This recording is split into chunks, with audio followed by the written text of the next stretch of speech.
Bonjour à toutes et à tous. Dynamo, Central Comics Paris-Bercy. Fan de comics. Vendeur de comics. Voici mon tour d'être dans le corner.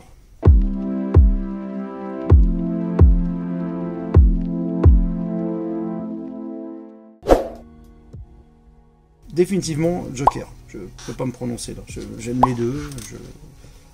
Je suis un fan des Big Two, donc non, il y a du mauvais dans les deux, du bon dans les deux. Joker. Définitivement Superman. Pourquoi? J'ai rien contre Batman. Hein. Les gens adorent Batman. Je suis collectionneur de Superman depuis des années. Je suis un grand fan de la Légion des super-héros. C'est peut-être pour ça que j'adore Superman, parce qu'au début, moi, c'est vraiment, depuis que je suis môme, c'est la Légion. Superman, c'est... faut réaliser à quel point le personnage... Je dis pas que Batman ne va pas être intéressant, mais c'est le plus puissant. Le gars, il est peut devenir dictateur planétaire, s'il le veut. Non. Il prend le parti d'être ridicule dans son alter ego, quand Batman, il est milliardaire. Déjà, c'est intéressant, le gars, il endort tout le monde. Alors, il faut savoir que dans les années 40, avec The Black Knight, on avait pareil.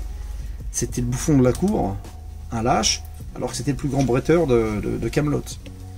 Il y a peut-être voilà, une petite filiation à établir. Alors, j'ai pas les dates de création de Black Knight. Je crois que Superman est antécédent à Black Knight, j'en suis pas sûr. Ensuite, c'est que Batman, tout est basé sur la revanche. Bon, Superman, il a décidé d'être bon alors qu'il a tout perdu du jour au lendemain, donc il sait ce que c'est que d'avoir une planète à défendre. Très bonne la question. L'un puis l'autre, puis l'autre puis l'un.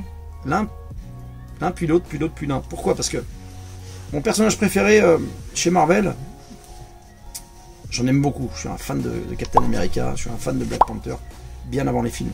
Mais mon préféré, c'est la chose.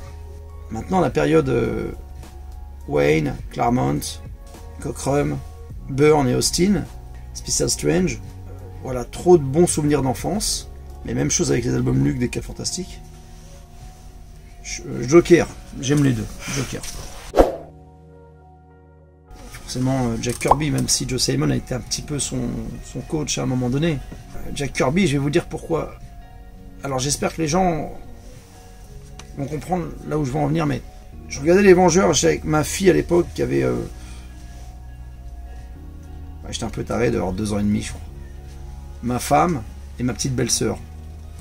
Bon, je suis le seul qui s'y connaît un petit peu en comics, on est au cinéma, ma femme elle comprend pas, je suis comme un fou. Et puis à un moment donné, je crois que c'est la veuve Noire, Nick Fury, qui dit à Captain America, bon bah accrochez-vous. Ils sont sur un porte-avions. Finalement, c'est pas un porte-avions, c'est les porteurs du Shield. Et je dis à ma femme, il y a une dizaine d'années, je dis merde, c'est Kirby encore.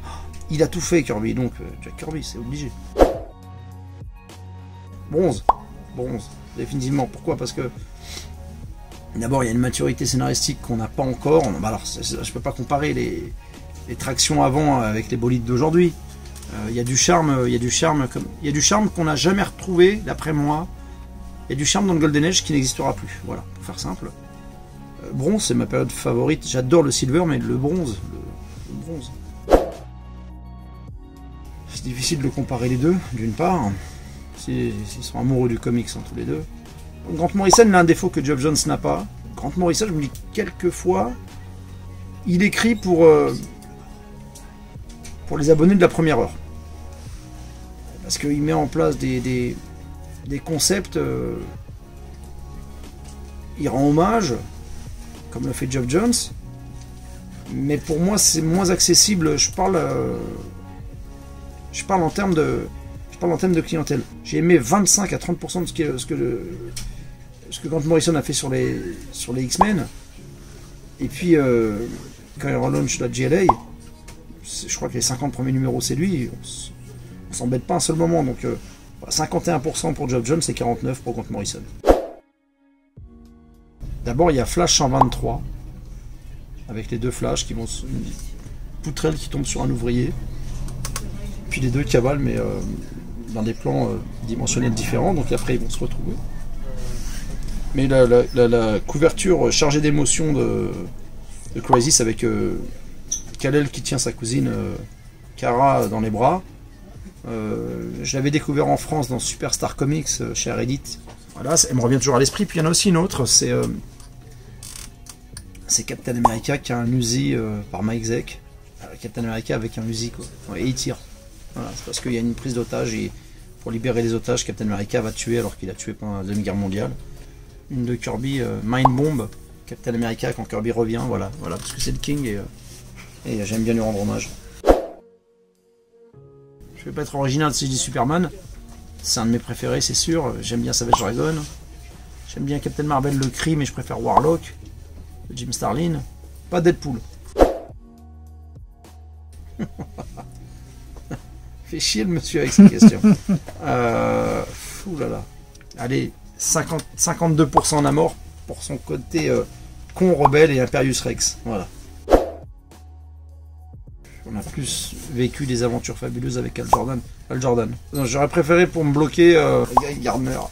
Parce que c'est un de mes préférés, mais Al Jordan, forcément Al Jordan. C'est extraordinaire. C'est cosmiquement superbe. Sur l'ensemble, ça serait peut-être Magneto. Et puis il y a un autre personnage, alors pareil, je suis pas fan de Spider-Man, mais j'adore Sandman et Electro. Donc après le Doctor Doom va se situer pas loin, et Lex Luthor que je trouve fabuleux. Et puis le pingouin en embuscade. Voilà, j'en ai cité 6, hein, donc voilà, c'est pas évident pour nous de répondre sincèrement. Hein. Désolé à celles et ceux qui vont nous regarder, mais c'est pas évident de répondre. Je suis un fan de Superman.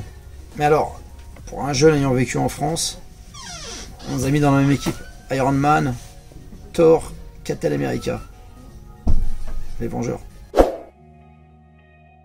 Long live the Legend of Superhero. Voilà. Urban va sortir The Great Darkness Saga. C'est un récit qui m'a rendu fou étant jeune. J'ai connu la Légion dans une petite publication qui s'appelait Hero 2000. Et puis je me disais, mais c'est quoi ce truc-là? Mais je comprenais rien parce que a priori c'est des super-héros et des super-vilains, mais il y avait des vaisseaux spatiaux, je comprenais pas que ça se passait 1000 ans dans le futur. Donc c'était écrit après, mais je crois que j'avais 9 ans, 8 ou 9 ans, donc j'étais fan de football et de bagarre à l'époque, et de skate, on avait des petits skates. Et donc, et je retombe donc bien après, j'avais même pas le titre en tête de ce que j'avais feuilleté à ce moment-là. Et bien après, chez Ready Art Image, je tombe sur un fascicule qu'on appelle Vengeurs. Donc ils avaient pris les petits formats Vengeurs, noir et blanc, les pockets. C'était pas embêté, ils avaient mis les Vengeurs, je croyais que c'était les Vengeurs, moi, nos Vengeurs, et puis je dis mais merde, c'est quoi cette équipe, putain, c'est tout coloré, c'est beau, ils sont dans l'espace en plus, et ils se battent contre des extraterrestres, et donc je découvre la Légion. D'ailleurs, pour finir, il se peut même que je sois devenu un gros collégien de Superman, à cause ou grâce de la Légion des super-héros. Merci à vous.